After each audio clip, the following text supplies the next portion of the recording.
नमस्कार, स्वागत है आपका। मैं हूं आपके साथ सुमित गुप्ता। आप देख रहे हैं स्पेशल रिपोर्ट। पाकिस्तान लगातार भारत को घाव देने की कोशिश कर रहा है। एक तरफ एलओसी पर उसकी नापाक साजिश जारी है, तो दूसरी तरफ वो जासूसों के जरिए हिंदुस्तानी सेना की अहम जानकारियां चुराने की कोशिश में लगा है। इतना ही नहीं, दाऊद इब्राहिम और उसके गुर्गों के जरिए पाकिस्तान हिंदुस्तान में नशे का काला कारोबार भी करवा रहा है। आज इन्हीं सब खबरों पर हम विस्तार से बात करेंगे। तो चलिए शुरू करते हैं आज की स्पेशल रिपोर्ट।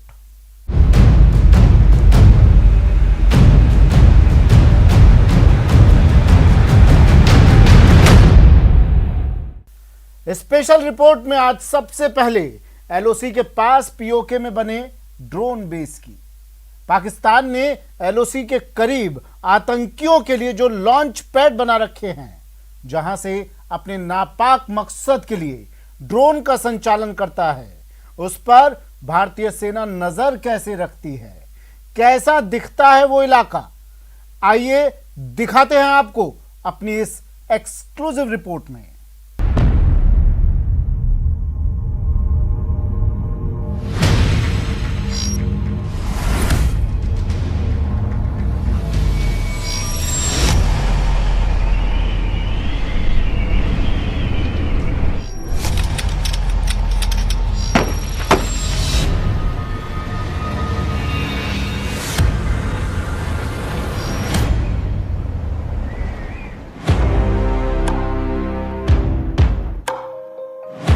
न्यूज 18 की टीम पीओके की फॉरवर्ड पोस्ट तक पहुंची। पहली बार टीवी कैमरे में असली एलओसी कैद हुई। जिस इलाके तक न्यूज 18 की टीम पहुंची वो पाकिस्तान की फायरिंग रेंज में आता है। किस्से कहानियों में दिखने वाला ये इलाका असल में कैसा है और कैसी दिखती है यहाँ भारतीय फौज की पहरेदारी, सबसे पहले एक झलक उसी की।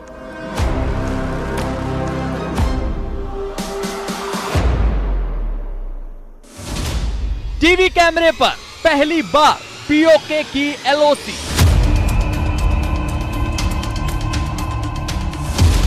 जीरो लाइन के करीब भारत की मुस्तैदी। हम लोग एलओसी के बेहद करीब ऐसी लोकेशन पे है जो कि सबसे ज्यादा खतरनाक मानी जा सकती है। सर्वेलेंस रूम से दिखता पाकिस्तान का प्लान।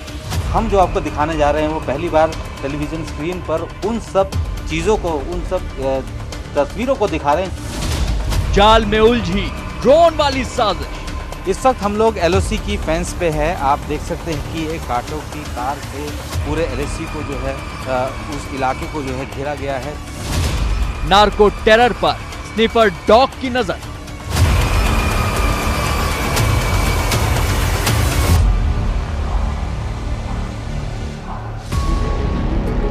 न्यूज 18 पहली बार एलओसी पर बने भारतीय सेना के उस सर्विलेंस रूम में पहुंचा जहां से पाकिस्तान की सेना और आतंकी हरकतों की गहरी साजिशें और उनके सबूत साफ साफ नजर आते हैं। सारे जितने भी शेल्स हैं ये सब पाकिस्तान ने जो है इस पूरे इलाके में, बीजी सेक्टर के इलाके में इन्फिल्ट्रेशन के वक्त जो है उनको आसान बनाने के लिए इन सब चीज़ों को फायर किया जाता रहा है और सीज़फायर वायलेशन जो है इन्हीं के जरिए किया जाता है। ये 81 mm मोर्टार है। इसका इस्तेमाल जो है पाकिस्तान जो है भारतीय चौकियों पर जो है बॉम्बिंग के लिए करता है। साथ ही जो यहाँ पे जो लोकल है उन पर भी जो है ये इसी से जो है इससे निशाना बनाते हैं।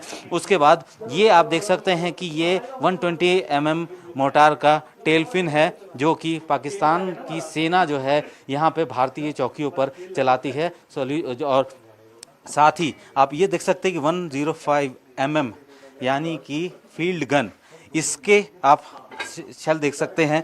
ये वहाँ से मारे गए हैं, ये आर्टिलरी के शेल्स हैं और यहाँ पे आके गिरे हैं। जम्मू एयरफोर्स स्टेशन पर हुए ड्रोन के धमाके की चोट से भारतीय सेना अब पूरी तरह उबर चुकी है और चौकन्नी भी है। सेना के अधिकारियों की माने तो फिलहाल इस इलाके में ड्रोन वाली हरकतें तो नहीं हो रही, मगर फिर भी ये इस वक्त की सबसे बड़ी चुनौती है। ड्रोन को पाकिस्तान ने अब अपना एक नया हथियार बनाया है। जम्मू के एयरफोर्स स्टेशन पर ड्रोन के जरिए हमला कर पाकिस्तान ने ये दिखाने की कोशिश की कि वो भारतीय सीमा में किसी हद तक जाकर आतंकी गतिविधियों को अंजाम दे सकते हैं। भारतीय सेना लगातार इन ड्रोन की काट ढूंढने में लगी हुई है और यही वजह है कि एंटी ड्रोन जो सिस्टम है उसको बड़ी तेज़ी से लाने की कोशिश में भी है। हालांकि सेना के साथ सबसे बड़ी दिक्कत है कि उनका एरिया बहुत बड़ा होता है और ऐसे में सब जगह को कवर कर पाना ये बहुत मुश्किल है। पाकिस्तान के इस नए हथियार से निपटने के लिए भारतीय सेना के लिए उन आतंकियों से निपटने की बड़ी चुनौती है जिनकी पीओके में ट्रेनिंग चल रही है। यहीं से आतंकी भारत में घुसपैठ करते हैं। भारतीय सेना की नजर मोहरा शरीफ, कोटली, नकिया, बालाकोट, जंदरोट और तत्ता पानी पर टिकी रहती है जो महज चंद किलोमीटर के ही फासले पर हैं। पीओके के ये वो बदनाम इलाके हैं जहां जैश ए मोहम्मद और लश्कर ए तोयबा के ट्रेनिंग कैंप हैं और अभी भी सक्रिय हैं। इस वक्त हम लोग बीजी सेक्टर के हमीरपुर में हैं और यहाँ से जो पीछे वाला हिस्सा जो आप देख सकते हैं दूर दूर तक वो निकियाल है, यानी कि कोटली डिस्ट्रिक्ट का वो जगह निकियाल बोला जाता है इसको। और यहाँ से आतंकियों के कैंप जो है वो लगातार चलते रहते हैं और पिछले जब से जो है सीज फायर हुआ है उसके बावजूद जो है लगातार यहाँ पे वो कैंप चल रहे हैं। आतंकियों की घुसपैठ रोकने और पाकिस्तान की सेना की हरकत पर लगाम लगाने के लिए पूरी एलओसी पर भारतीय सेना ने बाड़ बंदी कर रखी है। न्यूज 18 की टीम एलओसी की बाड़ को पार करके दूसरी तरफ के भारतीय इलाके में भी पहुंची। उस इलाके में कुल 12 गांव हैं और 5000 के करीब लोग रहते हैं। ड्रिल होती थी, सायरन बजता था तो हमें बता देते थे, चले जाते थे। तो एलओसी के पास बेहद मुश्किल हो जाता है उस वक्त पढ़ाई लिखाई करना भी, क्योंकि लगातार पाकिस्तान की तरफ से जो है फायरिंग होती रहती थी। चूँकि अभी फायरिंग नहीं हो रही है तो थोड़ा राहत ज़रूर है, लेकिन कोरोना की वजह से जो है जो ई लर्निंग क्लासेस हैं वो नहीं हो पा रही हैं दूसरी जगह दूसरे स्कूल में, इसीलिए इनकी पढ़ाई ज़ाया ना हो, इसी वजह से जो है इनको अलग कम्युनिटी क्लासेस में लाकर जो है उनकी पढ़ाई को पूरा किया जा रहा है।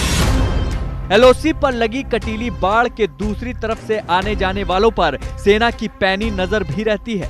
पाकिस्तान से नार्को टेरर का खतरा भी बना रहता है और इस खतरे को टालने के लिए फौज ने अपने साथ साथ एक और मुस्तैद प्रहरी तैनात किया है, स्निफर डॉग।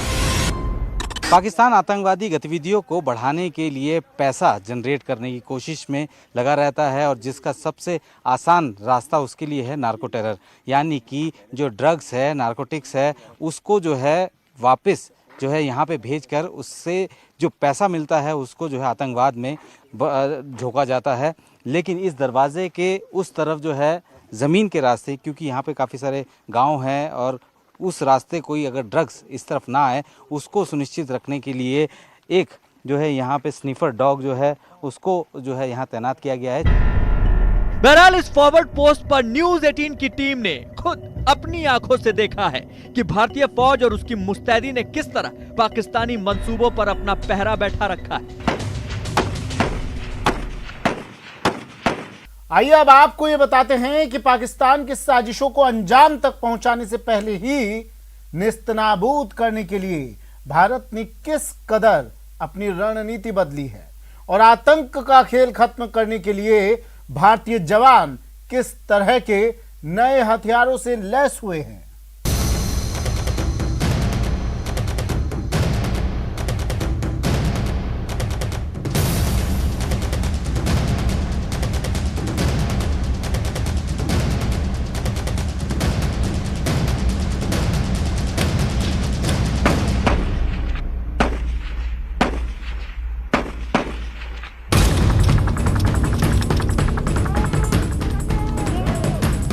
एलओसी पर भारतीय सेना ने बदली रणनीति।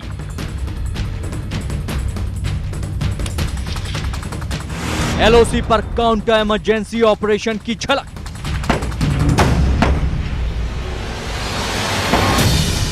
सिक्सर असॉल्ट राइफल के निशाने पर आतंक। सरहद के पहरेदारों के साथ एलओसी पर न्यूज 18।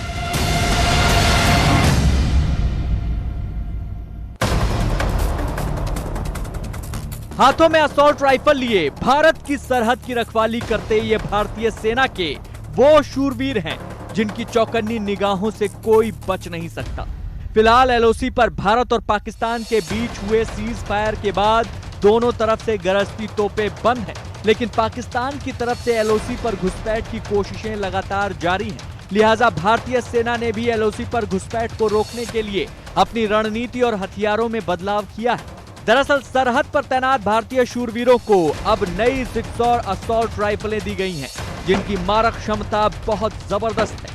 भारत के ये जाबाज सिपाही अपनी नई काउंटर इमरजेंसी ऑपरेशन रणनीति के तहत अभ्यास कर रहे हैं।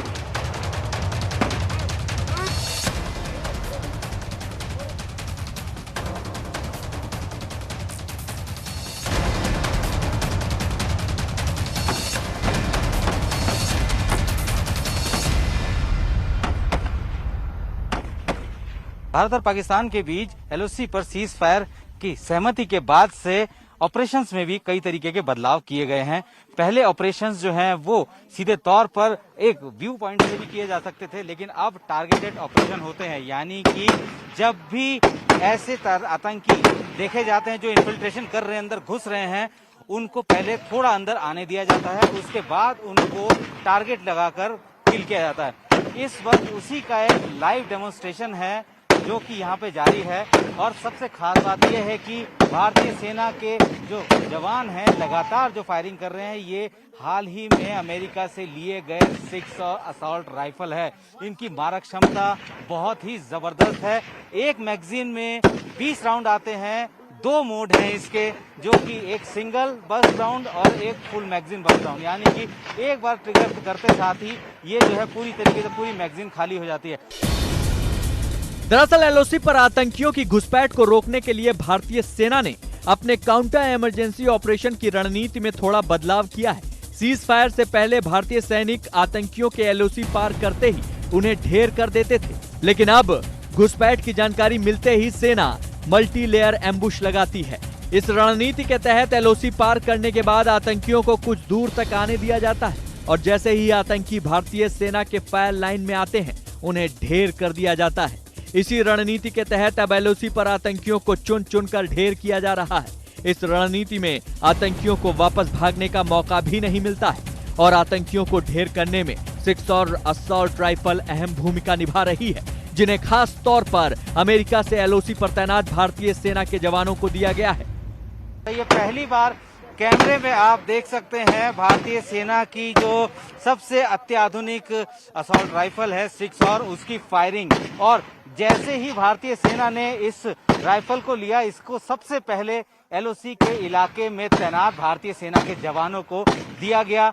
कुल मिलाकर भारतीय सेना ने तकरीबन 1.5 लाख के आसपास जो है इस गन को अमेरिका से लिया है और इस वक्त लगातार जो है फायर कर रहा है। इसकी इफेक्टिव रेंज 500 मीटर तक की है और इसकी खासियत है कि इसकी जो मारक क्षमता है बड़ी जबरदस्त है।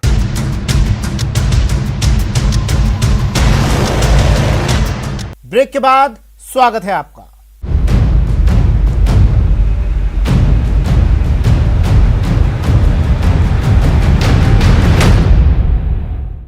और अब बात आईएसआई के जासूसों की। दिल्ली पुलिस की क्राइम ब्रांच ने भारतीय सेना में तैनात एक नायक समेत 2 लोगों को जासूसी कांड में गिरफ्तार किया है। दरअसल क्राइम ब्रांच को खबर मिली थी कि सेना से जुड़े कुछ सेंसिटिव डॉक्यूमेंट्स हमारे दुश्मन देश को भेजे जा रहे थे। पता चला था कि जासूसों का एक नेक्सस काम कर रहा है, जिसमें सेना में तैनात एक नायक भी शामिल है।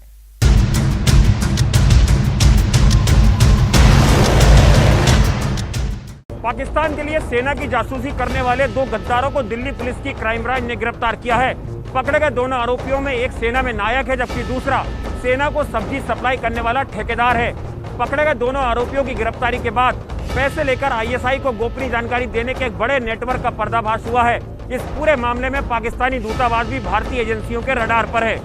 यही वो 2 गद्दार हैं जिन पर पैसों के लिए अपनी जन्मभूमि का सौदा करने का आरोप है। इनमें से एक का नाम है हबीब, पूरा नाम हबीबुर रहमान, उम्र 34 साल और काम भारतीय सेना के लिए ठेके पर सब्जियां पहुंचाना। जबकि दूसरे शख्स का नाम है परमजीत, काम सेना में नायक और तैनाती आगरा में। मिलिट्री इंटेलिजेंस और दिल्ली क्राइम ब्रांच के साझा ऑपरेशन के बाद इन दोनों संदिग्ध गद्दारों पर शिकंजा कस चुका है। बताया गया कि बीकानेर का रहने वाला हबीबुर रहमान राजस्थान के पोखरण में सेना के आधार शिविर में सब्जियों की सप्लाई करता था। सेना के इलाके में सब्जियों की सप्लाई के साथ ही पोखरण में इंदिरा रसोई में सब्जी सप्लाई करने के ठेके से भी वो जुड़ा था। मिलिट्री इंटेलिजेंस को हबीब के बारे में खुफिया जानकारी मिली, जिस पर दिल्ली क्राइम ब्रांच ने काम करना शुरू किया।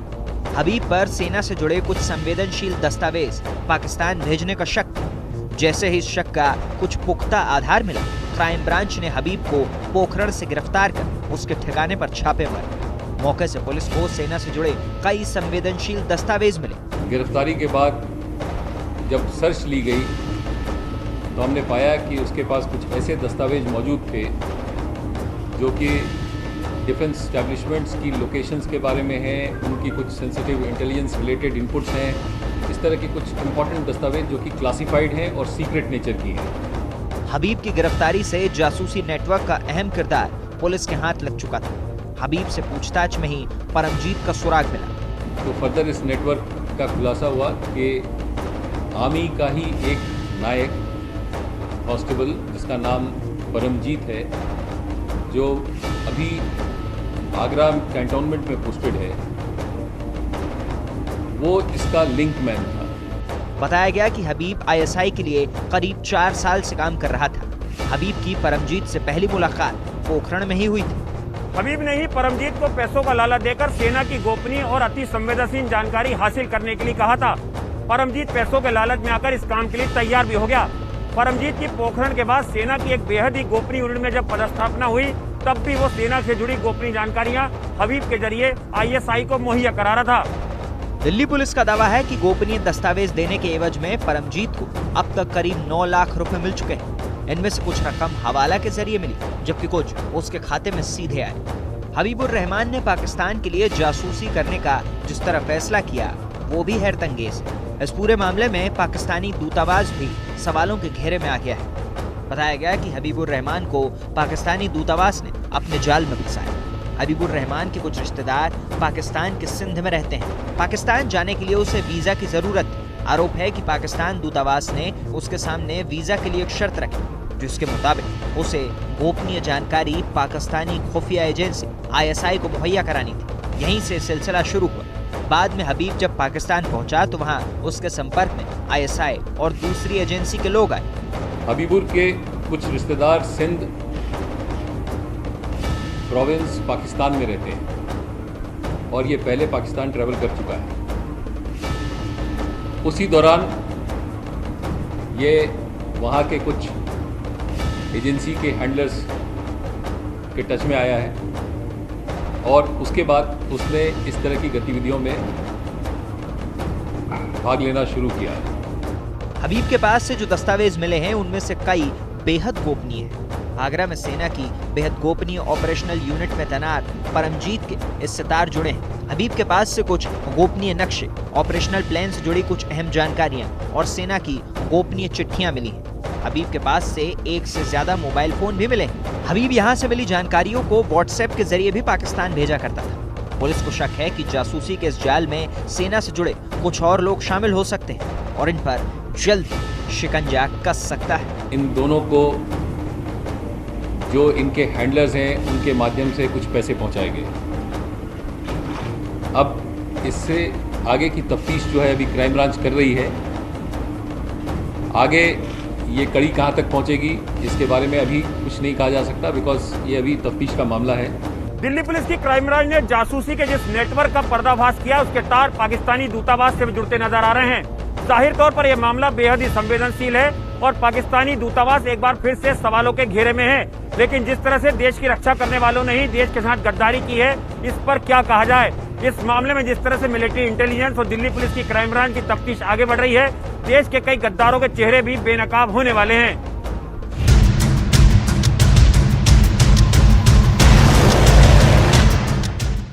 स्पेशल रिपोर्ट में अब बात करते हैं डी गैंग के ड्रग्स कारोबार की। दरअसल नारकोटिक्स कंट्रोल ब्यूरो ने सुफरान लकड़ावाला से पूछताछ के बाद यह खुलासा किया है कि ड्रग्स के कारोबार में वो दाऊद इब्राहिम और कैलाश राजपूत के संपर्क में था और उसी के निर्देश पर अलग अलग राज्यों में ड्रग्स की सप्लाई करता था।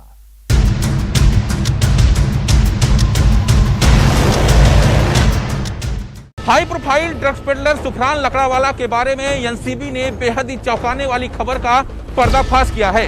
नारकोटिक्स कंट्रोल ब्यूरो की जांच में ड्रग्स पेडलर सुफरान लकड़ावाला के तार दाऊद की डी कंपनी से जुड़ते